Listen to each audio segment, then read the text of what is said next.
Naalala nyo ba? Si Janet Lim Napoles, uy, mabubulok na sa bilangguan. Mukhang wala nang labasan yan ha. Mukhang may bagong kontrata na naman itong si Janet Lim Napoles dyan sa bilangguan. At 64 years ang kontrata nito eh. Baka dyan na siya mag-ulyan eh. No? Dyan na siya tumanda. At definitely, no, diyan na talaga siya tatanda at baka diyan na siya bawian ng buhay, no? Diyan sa bilangguan. Hindi ba natin hinihiling ang masama, no, para sa kanya. Pero dahil sa ginawa niya, syempre, may mga consequences yan. Yung mga pinaggagawa niya, yan, bumabalik na po sa kanya yan. At proven naman yan, again, na korte na ang nagdesisyon dito sa kanya mga kalokohan, nakinabang siya dito ng bilyones ito po coffee na nasabat niya sa pondo ng taong bayan na supposedly tayo sana yung nakikinabang dito, yung taong bayan yung nakinabang, pero wala eh, nilagay doon sa bathtub, ginastos sa kung saan-saan, matindi.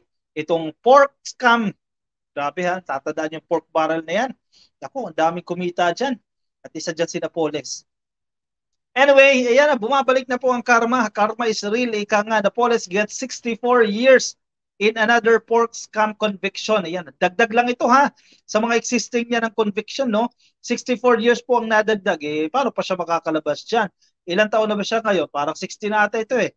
Kung 60 na siya ngayon plus 60, 120. Sana may buhay siya ng 130. Pero ako hindi ko nagugustuhin umabot ng 130. No? Tapos nasa bilangguan ka pa. Sa Sandigan Bayan on Friday, ngayong araw lang po yan, sinintensyahan po ang negosyante, grabe explanation to, businesswoman Janet Lim Napoles to at least 64 years in prison after finding her guilty of 4 counts each of graft and malversation of public funds. So paano pa yan kahit yung pinakamagaling na abogado ay hire mo na hindi mo na mapagtatanggol yan. Ang laban na lang nila dito technicalities eh, no? Para mapabilis eh o na mapababa yung kanyang parusa. Yan na lang yan eh. The case was in connection with the illegal disbursement of at least 20 million pesos from the Priority Development Assistance Fund, itong PDAF, or the pork barrel from South Cotabato Representative Arthur Pingoy. Noon dito ka-coffee ha.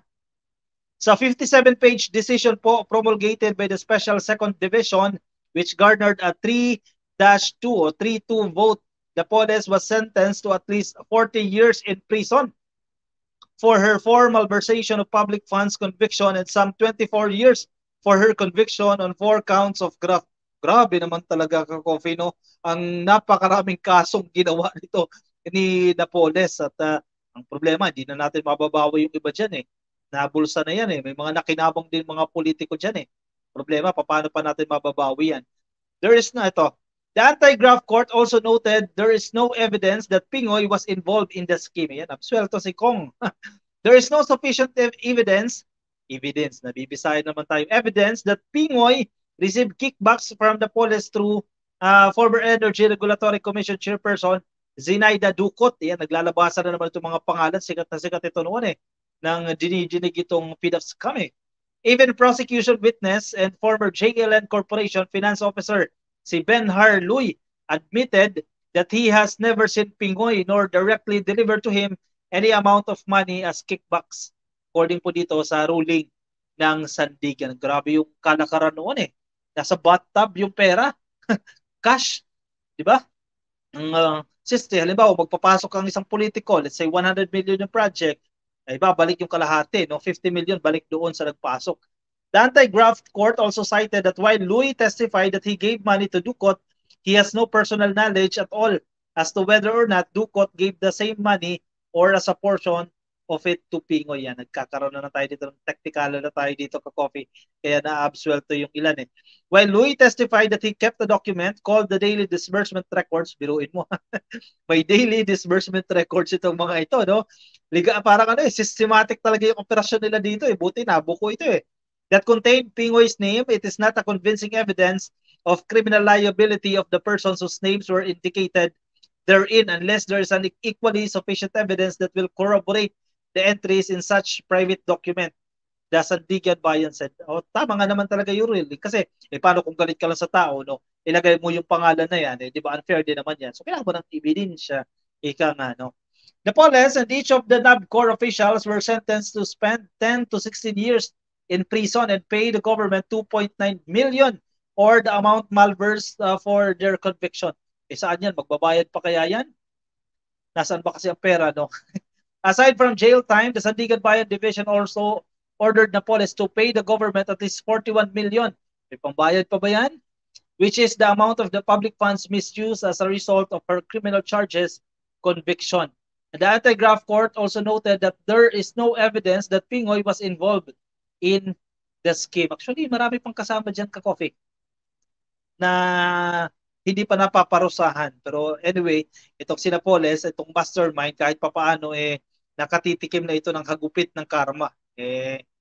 Sana pa, hindi lang pagdusahan Sana may maibalik man lang, no? Kahit pangilan-ngilan lang yan. Ibalik nyo naman. Bahagya-bahagya, no? Baka may mga marirecover pa dyan. Ibalik nyo naman para naman sa taong bayan yan Kasi hindi sa inyong pera yan Ang magama ay sanay na sanay makipagbardagulan parang hindi statesman. Kabaliktaran ng sa magpinsan, sabi ni Engineer Rodolfo. Hay, Napoles. Good luck. Sandra Valdez, tandaan nyo mga pro-China. Okay, huwag iboto. Ito mga pro-China yan. Iingay na ulit yan. Next year ka-coffee, maingay na yan definitely. Magsisimula na po yung mga TV commercials. Maglalabasan na po yung mga pangalan dyan natatakbo sa pagka-senador. Next year yan, ka-coffee, no? Mas lalo na pong ingay. Yung iba, nagsisimula na. Kung mapapansin nyo, yung iba, nag-iikot-ikot na rin yan. Siyempre, nag-establish na yan ng foundation, no? Nagpapalawak na ng networks yan, kung inyong mapapansin dyan. May ilang partido, kung mapapansin nyo, may mga nagre-resign na, ewan ko kung nabalitaan nyo recently, may mga nagre-resign sa partido, siyempre, makatutulong sa kanyang sarili, sa kanyang political career. Yung iba dyan, tatransfer yan sa ibang mga partido na matibay. Ano ang matibay na partido ngayon kung nasaan yung partido ng pinakamataas na leader mula doon sa partido na yan. Ano yan? Partido Federal ng Pilipinas. Diyan si BBBM. So yung iba dyan magta-transfer na talaga. Political butterflies. Kailangan lumipat yan. Kasi para sa career nila, sa political career nila. Kung ano naman yan, nangyayari sa Pilipinas yan. Notolen Len, si Sol Tulawan. Abangan na lang sa final kung sino ang mananalo. Medyo matagal pa yan. Nora Elong, spokes ng China, si Digong. Kaya balak pa nila na para ipagtanggol sila sa Senado. Gising na, mga kapwa Pinoy, saan ba loyalty nyo? Sa politiko o sa bansa? Yan, malaking tanong yan ni Nora Ilong, no? Pero malinaw naman yan sa iba natin mga ka-coffee dyan. Lita Gabriel, happy viewing sa inyo na sa Facebook. Kay JR Lipurada, happy viewing din po kay Mario Rambuanga. Kay Daniel Hesino, Lauro Sabrine, happy viewing po sa inyo. At sa lahat po naman nakatutok sa atin sa Facebook, happy viewing po sa inyo. Alright, bilis ng oras, no? Baka di ka pa naka-follow, ka-copy sa ating Facebook page, click lang po yung follow, di kaya click nyo po yung like yan sa Facebook ha. At kung nasa YouTube po kayo, i-click lang po ang subscribe. Ka-coffee, available pa rin po yung ating mga ka-coffee merchandise, yung mga t-shirt natin ka-coffee, no? Kung interested kayo dyan, i-message nyo lang ako sa Messenger, no? At nagre-reply naman ako dyan, send ko sa inyo yung ibang mga disenyo. Alright? Ako yung magpapaalam na wala muna tayong live ka-coffee. Ito, announcement sa mga nag-aabang sa atin lagi kasi may mga nagme-message din sa akin Bakit wala daw tayong live, no? Simula po bukas hanggang Miyerkules, 5 days po yan, ha? Sabado, Linggo, Lunes, Martes, Miyerkules. Hindi muna tayo makakapag-live, ha? Dahil may special kasi tayong assignment, no? Mukhang mahirap po yung internet sa pupuntahan natin. So hindi muna tayo makakapag-live. Try natin ka-coffee. Baka singit-singit tayo, no? Pero recorded na lang po yan. At magkita-kita na lang tayo doon sa video na yan. So yung mga nag-aabang sa atin tuwing alas 10 po ng gabi, araw-araw po yan, no? Kaya hindi po muna tayo makakapag-live stream simula po bukas. 5 araw lang naman ka-coffee, no? At sa pagbalik natin yan, makapag-live stream ulit tayo. May importante lang tayong aasikasuhin, no? Simply Talk is Vlog. Happy viewing kayo, ha? Happy viewing po sa inyo. Alright? Paalam na ka-coffee, huwag magsarili. Unahin natin ang bayan natin, sabi ni Franz Fuertes. Napakagandang mensahe niya na. Anyway, sige. Paalam po sa inyo. Ingat po kayo. Nasa man po kayong panig ng daigdig. Ingat po tayo. Medyo maulan pa rin po. Ingat tayo sa kalsada. No, wag masyado magmamadali. Ingat-ingat sa pagmamaneho, no, para iwas aksidente at maging pasensyoso kapag tayo nasa kalsada, no, at sa pakikipag-usap din sa ating mga kaibigan, sa ating mga kagalit at trabaho, maging chillax, no, pasensyoso. Alright, sige. Paalam na sa inyo ka-coffee. Bye-bye po.